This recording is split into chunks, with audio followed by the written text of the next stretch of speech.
The views and opinions expressed on any program are those of the producers and/or the persons appearing on the program and do not necessarily reflect the views and opinions of FRC Media, Bristol Community College, or the City of Fall River.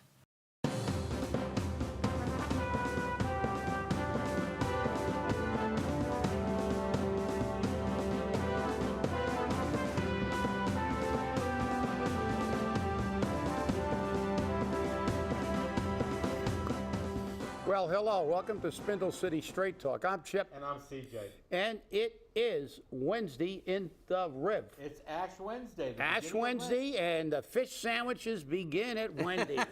As you can see, I'm a fan of the fish sandwiches. Are you running down there right after the show? I'm going to check to see if they started right on the first day. I might even get one for lunch. Who there knows? you go. Who knows, right? But okay, we got a little action here. Yes, we do. But also, let's not forget, in 2 days. 2 days. 2 days. The countdown begins. The countdown begins. 48 hours, and he better be in jail. Yeah, let us know. Our fans out there, send it to our website. Tell us what you think. Is he going to go or isn't he going to go? The countdown begins, and we haven't heard a word either way. So that's.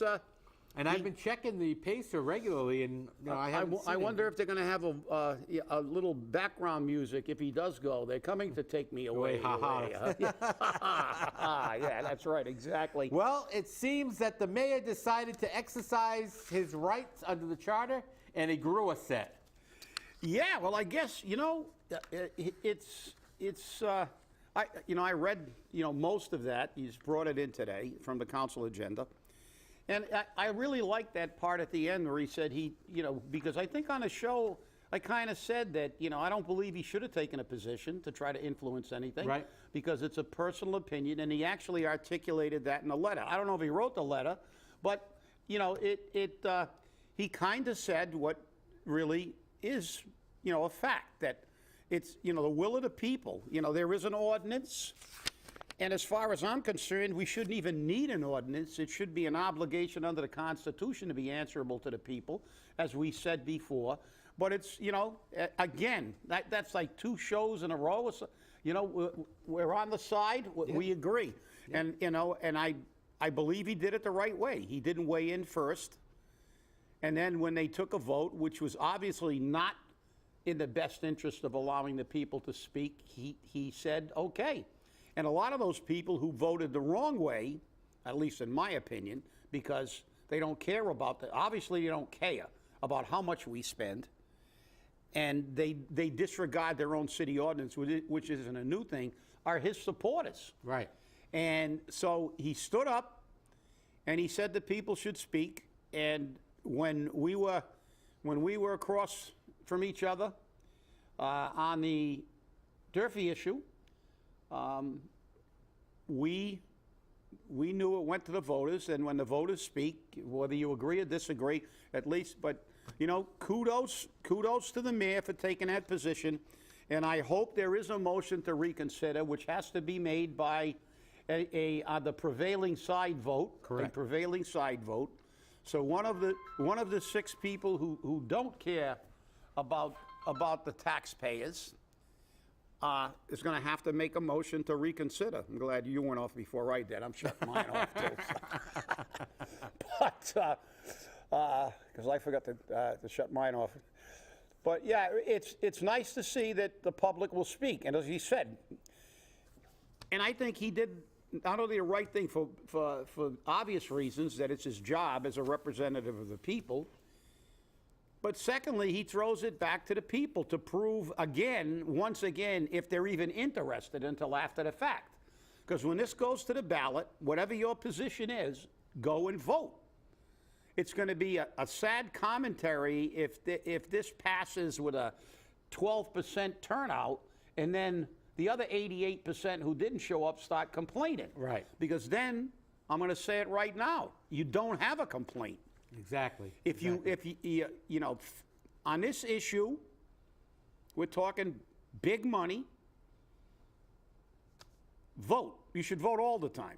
We always do. So that's the way it is. Well, I wanted to bring people right up to date, so I'm going to try to rapidly read this letter. Madam President and members of the Honorable Council, please find attached to this communication my disapproval and veto of the February 22nd, 2022 vote taken by this council relative to the communications from the superintendent of Diman Regional Vocational Technical High School. I'm exercising my prerogative to disapprove the vote and return the matter along with the reasons for my disapproval to the council for reconsideration. As grounds for this veto, it is the position of this administration that any vote for the city to incur a debt obligation in excess of $5 million must be ratified by a majority of the voters. I do not believe that the vote that took place on February 22nd, 2022 made provisions for such a citywide vote. As a starting point, please understand that personally, I categorically support the mission of Diman, and I support any initiative, including this project, which helps to advance that mission. However, as much as I support Diman, I also agree with the sentiments expressed by many council members during the February 22nd debate that the process of approving and funding the Diman project must be completely transparent and accessible to the residents of Fall River. This veto reflects my firm belief that the voters should have a voice in how this project proceeds and gets funded. As a matter of law, under Fall River's form of government, the process whereby a regional school committee seeks approval for a project such as this one necessarily bypasses the mayor's office. As such, on February 22nd, my administration attempted to refrain from taking any position that might have swayed the council's position one way or the other. For the same reason, I did not send down an order on which the council could have voted. Unfortunately, those restraints imposed on the administration by this unusual process led to some confusion and resulted in no provision being made for the subsequent special election necessary to ratify the vote of the council. Because Fall River's proposed share of the Diman project is in excess of $5 million, the City Council approval to support and fund the construction of a new Diman necessarily requires ratification by a majority of the voters. For that reason, along with my disapproval of the February 22nd vote, I am submitting to the City Council a proposed order asking the Council to disapprove the Diman appropriation in order to authorize a special election on April 11th, 2022, during which the registered voters of the City of Fall River might decide the matter. I am also submitting a proposed ballot question to be used in the special election. The question asks the voters to support the Diman project by also authorizing the city to fund its share of the cost of the Diman project via a Prop 2.5 debt exclusion. In the opinion of this administration, that even with certain now existing debt coming off in future years, there is no way to fund the city's share of this project without a temporary additional assessment on the Fall River real estate taxes. I believe that any attempt to pay the city's share of this project without additional revenue from a debt exclusion would require cuts to city personnel and services. Sincerely, Paul Coogan. Now that's very interesting because Threatening cuts. yep, again we get we get the threats of cuts, and we knew that was going to come. The order reads as follows: upon completion of the Greater Fall River Vocational School District's vote to approve an appropriation in the amount of $293,479,760 for the construction of a new Diman Regional Vocational Technical High School, the City Council of Fall River states as follows. Pursuant to 2-131 of the Code of the City of Fall River, City Council must disapprove of the Greater Fall River Vocational School District Committee's proposed appropriation until receiving approval from the voters. The vote of the City Council will automatically change to an approval of the project if the majority of voters approve of an exemption from the provisions of Prop 2.5. A special election will take place in the City of Fall River on April 11, 2022 for the sole purpose of determining if the voters of Fall River will approve of an exemption from the provisions of Proposition 2 1/2, which is deemed necessary to pay for the bonds issued to build a new Diman Regional Vocational Technical High School. Yeah, I don't know if anybody's going to take the whole time to read it, but it is what it is. So, The ballot question reads as follows. Shall the City of Fall River be allowed to exempt from the provisions of Proposition 2 1/2 the amounts required to pay for the bonds issued in order to build a new Diman Regional Vocational Technical High School? Yes or no? That's it. It's a yes or no vote. well, You can't go wrong. I mean, we've been Yeah. through this before. Right. We already have a debt exclusion coming on the books in July, yeah. and now they want to put another one on the books. Yeah, well, I'm going to, obviously I'm a big supporter of vocational education. However, I'm also a supporter of fiscal responsibility. Correct. And I will tell you, first of all, let me begin by saying I'm really distressed that we had to take this step. Rather than spending this time getting us a financial forecast of exactly how much this is going to cost based on our overall budgets and perspective, so people can make a really informed decision, again, they resort to cutting people. And maybe people will say, the hell with it, cut people. And because the fact is that people have to make an individual decision, which gets me back to my point that we made on the last show. I take exception to city councilors forgetting that they're there to represent the people of Fall River. They feel compelled to basically show their political support because it's for their children, and they couch everything with this thing for their own political gain. Well, to me, they're showing that they don't belong in those seats. Because the fact is, whether you agree or disagree personally, as the mayor actually did correctly, he did not weigh in. And I don't care what Brad Kilby or Linda Pereira or any other councilor or Sean Kadim think personally. I want to know why they gave the finger to the voters. Because I'm going to remind them again for the millionth time. Million plus one. But listen, when I spend my money, I get to spend it on anything I want because it's my money. I earned it, I own it, and I can spend it any way I want, foolishly, ridiculously, or wisely. But you don't get to sit in those chairs elected by the people of Fall River and spend their money any way you want based on your personal philosophy. Maybe the people of Fall River do not want to buy a Ferrari. Maybe they want to buy a Hyundai. Maybe they can't afford to even buy a new car today. And this is the problem. Now, I've got a difficult decision in this vote, and I'll be perfectly frank, because I would love to see the best vocational school in the world, because, as I said, I am an advocate of vocational education. I think that's the way to go for the majority of people in this country now. Getting a useless degree in Renaissance literature and then driving a cab or something like that, or living in your mother's basement till you're 50, is not the way to go. I believe in what Germany does. You're not going to go to college and get a degree that's worth something. You just don't go there to party and get the quote-unquote college experience as the rich people do. Those movie actresses that bribe their dumb kids into college. No. In Germany, they say, okay, we're going to teach you a trade. We're going to make sure that you can just seamlessly go into the workforce and be a productive citizen, earn a good living. And actually, you can make more money in most of the trades today than you can with some useless degree. Because if you've got a degree that's going to start you with a job with, 30 grand, 25, 30 grand, I'll tell you what, every plumber and electrician I know, every HVAC guy I know is making a lot more money. Try to get somebody over to fix your heating system in the winter. Try to make an appointment. Try to get a plumber. Try to get an electrician.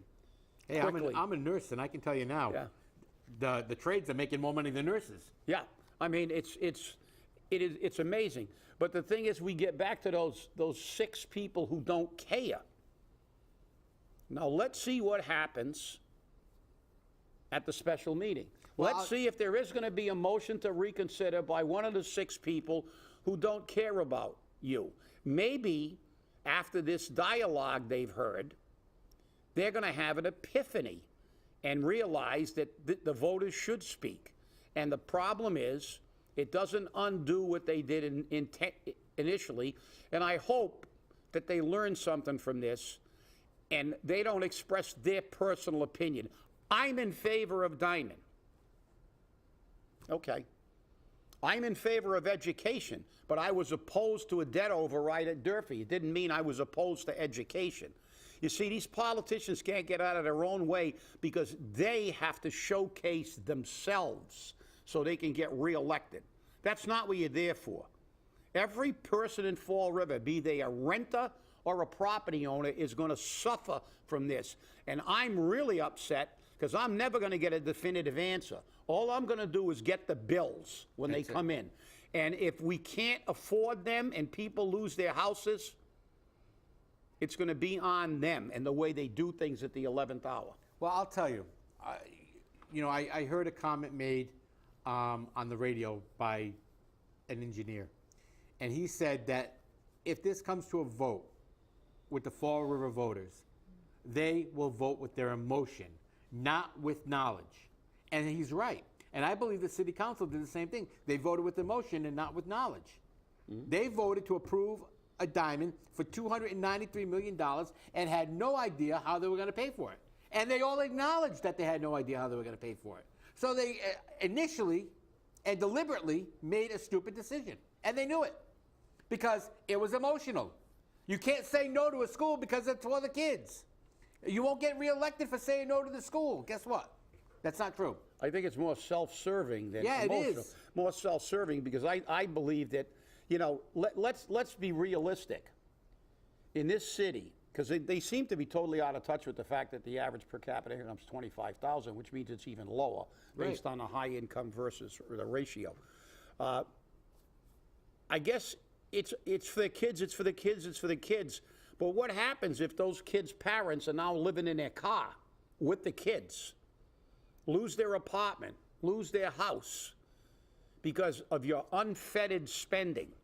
If you didn't stop giving out $16,000 pay raises and just have no cap on any kind of spending, and then said we need a school, you'd say, well, okay, we're really running a bare bones budget. We're saving as much as we can, and by doing that, we might have enough wiggle room to get this done without displacing people. And that's what I fear, because this is a difficult decision to make. I am in favor of having the best schools in the world, but we look at a very sad fact. Diman is different. I'm not. This is a general statement about education. We see public education in this country failing dismally. I think the Providence public schools are being taken over by the state. They've already been taken over by the state for 2 years, and they're going to extend it for another 2 years. Extend it for another 2 years. Yes. It seems as though that no matter, so again, building a brand new building does not elevate your educational attainment, and that's been proven time and time again. So they got that con again. It's for the kids, it's for the kids, it's for the kids. Well, guess what? You can educate kids in a log cabin like Abraham Lincoln educated himself. You can educate them in a tent. A building does not elevate the attainment level. It can make it more comfortable environmentally, but if people want to learn and the educational system is focused on learning, then people will learn. And this is the problem, that I am in favor of education. But I also understand that buildings do not educate children. And Diman is a unique case because it's a vocational school and it's regional. And it's really painful, but the fact is that, you're going to have to weigh this and when you make your vote. And I just hope, look, I've been in places where the majority rules my whole life. And except in the military where the minority rules, because of the general tells you what to do. It doesn't matter. If his opinion is, that's it. Everybody has to do what he says. But the fact is that in a union hall, most places in life, majority rules. In this society, majority is supposed to rule. But I hope it's really a true majority. And kudos again to the mayor for doing it the right way. He did give his opinion because he's a politician. He has to say, look, I'm not against education. But everybody should know that. He was an educator. We said that when we were campaigning against the debt override. We weren't anti-education. We were anti-debt override. And now that begs the question, and I'll throw it back to you. We heard in that we heard during that debt override discussion on Durfee that we didn't need it, Right. but yet we've got it. So, And- if we really didn't need it, now we got the debt override for Durfee, which we didn't need on our bill, the regular tax rate, and now we're going to have another debt override from Diman. Right. So it means we've already got an unnecessary debt override, and this one may be a necessary override, which is in jeopardy of being approved because of the fact that we got a debt override when we truly didn't need it. Didn't need one. Now, here's the thing, okay? Sean Kadim is against debt overrides. He said this clearly. He said it Yeah. during the Durfee project, and he made it clear last Tuesday in regards to this project. I'm against debt overrides, debt exclusions. I'm against them. I don't care what they're for. I don't care if they're for police cars. I don't care if they're for fire engines, new fire stations, new police stations. I don't care. I'm against debt exclusions. Learn to pay for it. Because here's the thing. We were promised that if the budget could handle it, with the removal of the debt that was coming off the books, we would only see the debt exclusion for a couple of years. Now they're saying that with the debt exclusion coming off the books, we still can't afford it. We're not going to see that debt exclusion. We're not going to see that debt exclusion at all come to an end. We were lucky we got 8 years or however many years we got with no debt exclusion on the bill. Now it's coming to pay. Yeah, well, look, we knew that was, and we tried to tell the people, but they don't learn. How many times have I said what Milton Friedman said? If you give the government the Sahara Desert, they'll run out of money in 5 years or so, or there'll be a shortage of sand. Government will never rein in their spending. They are not like private industry where they go out of business when they spend too much money. If they spend too much money, they attack your wallet again, and if you can't pay, you're out in the street, and somebody else will pay the taxes, or will go into receivership. There is no incentive for government to control spending unless the voters apply that incentive by throwing people out who have a disregard for money spending. And unfortunately, you hate to say it, but maybe every once in a while they need to reject something like this and dare them to make cuts, because then they'll have to live within a budget. Because what is the reason that we have to threaten cuts? Because we're spending too much money. Now, how about the 29 jobs we just added? All the pay raises we've given over the past few years. If we ran a tightened budget, we might be in position where and look, I'm with you and Kadim. I don't like debt overrides, because debt overrides means that you don't have any control of your spending. When you begin to make it routine to spend every single penny you have, no matter how much you get, and then spend more and say, okay, we can't raise that money because we've got a 2.5. We're just throwing proper 2.5 in the barrel, because every time we overspend, they're going to come at us with a debt override. Save the police, save the fire, save this, save the children. Well, how about saving your money? How about not giving people $40,000 pay raises? How about not giving people $16,000 pay raises in a city where the average individual is making $25,000 per capita? You're going to give somebody basically 3/4 of what somebody makes annually for a pay raise. This is absurd. It's absurd. And there's no control. This is the largest employment agency in the city of Fall River.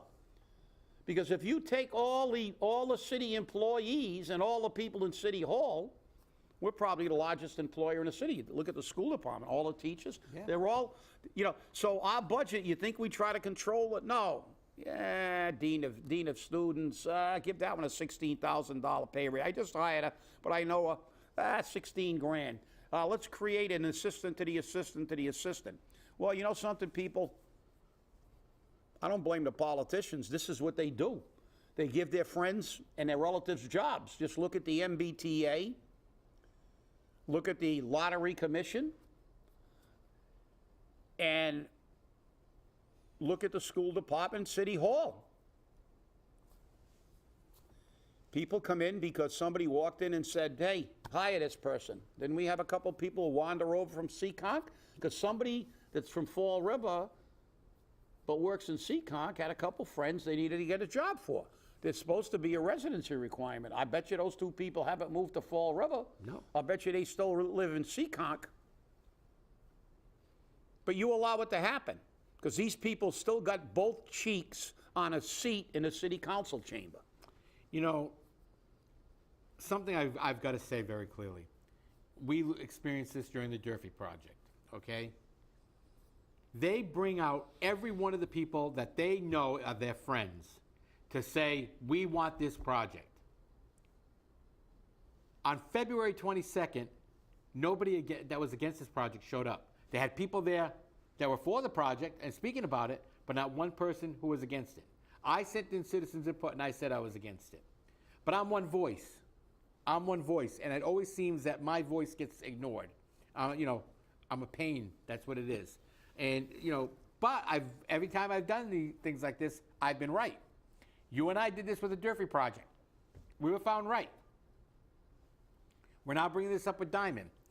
The meeting is tomorrow night at 7 p.m. Tomorrow night at 7 p.m.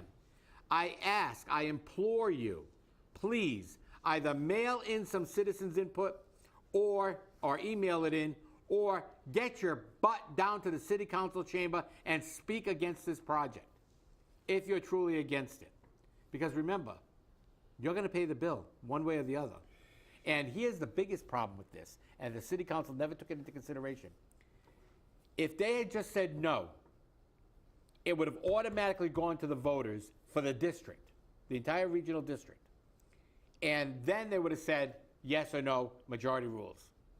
If they had said yes or no, then it could come back to the city and they said, well, they said yes, so we need a debt exclusion. And then they send it out to vote for a debt exclusion. But the problem is, any way you look at it, if the debt exclusion comes back no, the city's still on the hook. And that's our big problem. The city is still on the hook. And we don't have the money to pay that hook. Well, I think you made an extremely good point when you talked about the promises, because, you know, if you don't learn from history, you're doomed to repeat it. And you and I lived those promises that, you know, by the time this hits us in 23, we may not even need it. The thing will be, well, we're all set, we don't need it. If we do, it'll be paid off in a very short time, which we knew was bull. Government never pays their bills. They just keep making more bills. They get rewarded for overspending. They get to get pay raises and everything. You pay, like I said. And I don't care. If they were paying it out of their pocket, it's different. I can spend my money on anything I want. It's my money. If I want to spend it like an idiot, well, okay, I'll be broke and I'll be living in a cardboard box. But when you spend my money, you should at least give me the courtesy of asking me how I feel about it, and that's what's going to happen. So turn out the vote, everybody. And we don't have accurate numbers because the one thing we're not going to get in this scenario is an accurate number of what's going to happen, and I guarantee it. Oh, of course, we didn't get it with Durfee. I mean, and look at what we got at Durfee. A building that's falling apart already. Yeah. A building that's falling apart already. And it's not even a year old. Come on. Give me a break. We got this new Durfee because the old Durfee was falling apart. Now we got a new Durfee that's falling apart. Where's the guarantees? Where's the part of taking care of what needs to be taken care of? We paid $263 million for this new Durfee, and it's falling apart. Are we going to spend $293 million on a new Diman and see that fall apart? That probably not for Diman because it's regional, but I'll tell you what. But not only that, Diman takes care of its own building. And we got a report that half the bathrooms in Durfee have paper signs taped to them out of order. Right. So we have to check into that. Well, I want to thank you all for watching. Remember, there's a city council meeting tomorrow night at 7 p.m. Please attend if you can, or at least send in some citizens' input. Thank you for watching. Remember, stay safe, stay angry, and hold your politicians accountable. Thanks for watching. Have a good day.